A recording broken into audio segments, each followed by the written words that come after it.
We have recognized that the other person is having a powerful emotional reaction. We've helped them relax through the first incredibly intense 2 or 3 minutes of it.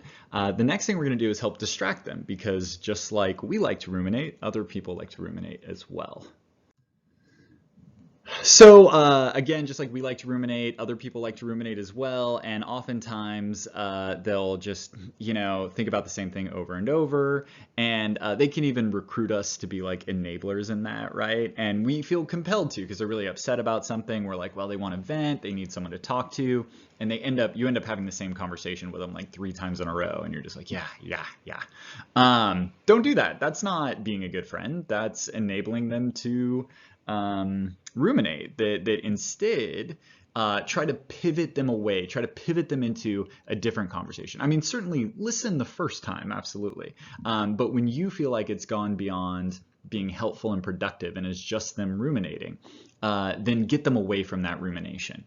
How do you do that? Well, we talked about social awareness last week, and so we're thoughtful, we're sensitive to how the people around us are emotionally influenced by places and situations and other people. So if we want to distract people, we know the things that they really enjoy, the things that they're really interested in, the people they like talking to. We've paid attention to the things that they like, and then when they're very emotional, we can introduce them to those things, or bring them to those things to distract them from that emotion, to keep them from ruminating.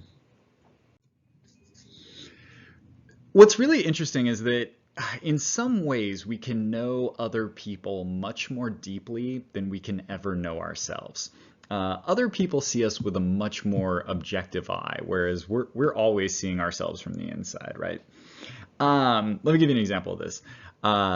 My girlfriend and I will go out to brunch, right? And she's like, "Oh, you getting the eggs Benedict?" And I'm like, "Well, let me look at the menu. I'll make a decision."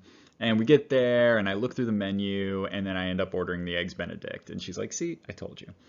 What's going on for me is that when I go to brunch, I have like an algorithm in my head, like a breakfast choosing algorithm, and I got to go through all the menus. There's like all these like variables that go into what meal I decide to order, and that algorithm always comes to the same answer, which is eggs Benedict. I always end up getting eggs Benedict. But for me, each time I'm choosing eggs Benedict, right? I'm going through the process of choosing it. So I got to go through this whole long algorithm thing in my mind. For my girlfriend, she's like, Tommy gets eggs Benedict when he goes out to brunch. That's her algorithm, right? And so if you ask me, what do I want for brunch? I'll say, I don't know. I'd have to think about it. If you ask my girlfriend what I want for brunch, she'll say eggs Benedict. And that's pretty amazing when you think about it, that she actually knows me better than I know myself. And the people closest to us in our lives know us, and we know them in some ways, not in all ways, of course, but in some ways we know them better than they know themselves. And so when people are really upset, we can use that knowledge, because when people are upset, we often forget how to make ourselves feel better, but we know the things in the lives of the people around us that make them feel better. All right, so just like with our own emotional self-regulation, to help regulate and effectively deal with the emotions of other people, we need to recognize they're having this experience. We need to help them relax. We need to distract them from ruminating. And then finally, we need to help them problem solve. So they're having this emotional reaction for some reason. How can we help address that issue? Remember that problem solving is not the same thing as giving advice. And sometimes people, when they're having, a big problem, they'll come to us and really they want to vent, but they'll frame it as if they're asking us for advice. And then we're really tempted to give them our advice, because that's what we want to do anyway. I would encourage you not to do that. When you give people advice, you're really saying, your problem's not that bad. Here's a solution. The other thing is, if they do take your advice, they're probably going to be not satisfied with it, just in general. And then they're upset at you now, and you have to you're upset at them because they're upset at you, and it becomes this whole thing. So I would say when someone comes to you and they're very emotional and you're helping them problem solve, your role is not to solve the problem for them. Your role is to help them see the situation from a more objective perspective. And so it's really just asking questions like, well, what do you think you should do? If you did that, what do you think the good outcomes would be? What do you think the bad outcomes would be?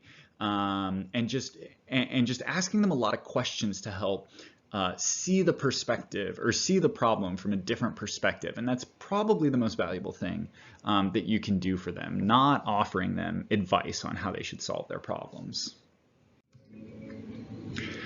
Okay, we've recognized that the person's having a powerful emotional reaction. We've helped them relax through the most intense part. We distract them from their rumination, and then we help them problem solve by helping them to see the situation from a different perspective.